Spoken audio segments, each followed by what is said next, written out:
पीछे से पकड़ी नहीं।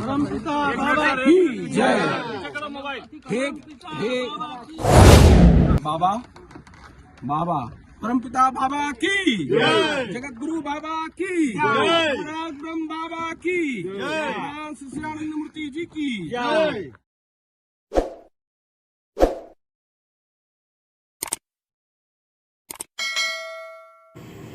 नमस्कार, आप एबीपी न्यूज देखने की शुरुआत कर चुके हैं। मेरा नाम है राजा झा। पूर्णिया सांसद पप्पू यादव अपने पिता के अस्थि को लेकर खुर्दा आवास से कटिहार के मनिहारी गंगा घाट में अस्थि को विसर्जित कर दिया। अस्थि विसर्जित के दौरान पप्पू यादव की आंखें नम हो गए थे। पूरी तरह से रो रो कर कह रहे थे, अब मैं अकेला हो गया हूँ। देखिए, 17 सितंबर को पप्पू यादव के पिता चंद्र नारायण प्रसाद यादव की मौत पटना एम्स में हो जाती है।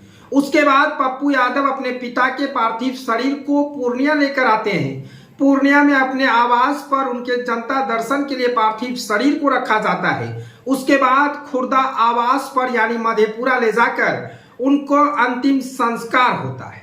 आज जाकर पप्पू यादव अपने पिता के अस्थि को लेकर पूर्णिया होते हुए कटिहार के मनिहारी गंगा स्थित उन्होंने अपने पिता के अस्थि को अगर कहें तो गंगा लाभ करवा दिया है। गंगा लाभ करने वक्त पप्पू यादव ने साफ तौर से कहा है कि हमारे पिता ना कि सिर्फ हमें ज्ञान दे रहे थे, बल्कि वो कहते थे कि तुम गरीब और समाजों के बीच खड़े उतरना, और उसी आदर्शों पर अब मैं भी फिर से चलूंगा। हमारे पिता जाने के बाद मैं पूरी तरह से अकेला हो गया है। साथ ही साथ पप्पू यादव ने कहा कि हमारे पिता के मौत के बाद ना कि सिर्फ प्रधानमंत्री नरेंद्र मोदी ने हमें संतावना दिया है, बल्कि नेता प्रतिपक्ष राहुल गांधी से लेकर अखिलेश यादव हो या बिहार के तमाम नेता ने अगर कहें तो पप्पू यादव को उनके पिता के मौत पर संतावना दिया है। उन्होंने साफ तौर से कहा है कि हमारे पिता के मौत पर सभी लोग हमारे साथ हैं। आगे चंद्र नारायण प्रसाद के निधन पर पप्पू यादव और उनके परिवार के लिए ही नहीं, बल्कि पूरे समाज और क्षेत्र के लिए अपूरणीय क्षति के रूप में देखा जा रहा है।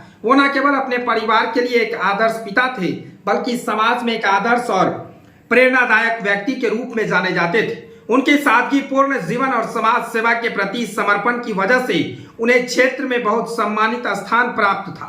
उनके निधन पर प्रधानमंत्री नरेंद्र मोदी, लोकसभा में नेता प्रतिपक्ष राहुल गांधी समेत कई राष्ट्रीय और प्रदेश के नेताओं ने गहरी संवेदनाएं व्यक्त की है।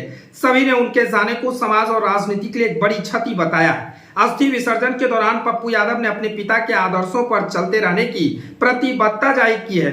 उन्होंने कहा है कि उनके पिता ने हमेशा सच्चाई और सेवा के मार्ग पर चलने को सीख दी थी, जिसे वह जीवन भर याद रखेंगे और उस पर अमल करेंगे। यानी साफ तौर से कहे, उनके पिता कहा करते थे कि तुम हर समय गरीबों की सेवा करो, हर समय गरीबों के कामों में खड़े उतरा करो। उसी लिए पप्पू यादव उनके पिता के दिए हुए आदर्शों पर पहले से चलते भी आ रहे थे, लेकिन अब और अमल करेंगे। हालांकि पप्पू यादव ने मीडिया से बातचीत करते हुए कहा है कि अब हम पूरी तरह से अकेले हो गए हैं, और पूरी तरह से अस्थि विसर्जन के दौरान पप्पू यादव फपक कर रोने लगे थे। आगे ये वीडियो को हम यही छोड़ चले जाते हैं। ये खबर आपको कैसा लगा कमेंट सेक्शन में बताइएगा। अगर आप नए हैं तो हमारे चैनल को सब्सक्राइब कर लीजिए। तब तक के लिए धन्यवाद। मेरे राजनीतिक गुरु भी थे, वो मेरे आध्यात्मिक गुरु भी थे, और मेरे वो इंस्पिरेशन भी थे, मेरे गाइडर भी थे। और वो 4 बार चुनाव लड़े, 32 साल 33 साल रहे, जनप्रतिनिधि रहे, आनंद मार्ग के वाइस प्रेसिडेंट रहे, अंगिका समाज के वो जनरल सेक्रेटरी थे, पहले सबसे पहले समाज में।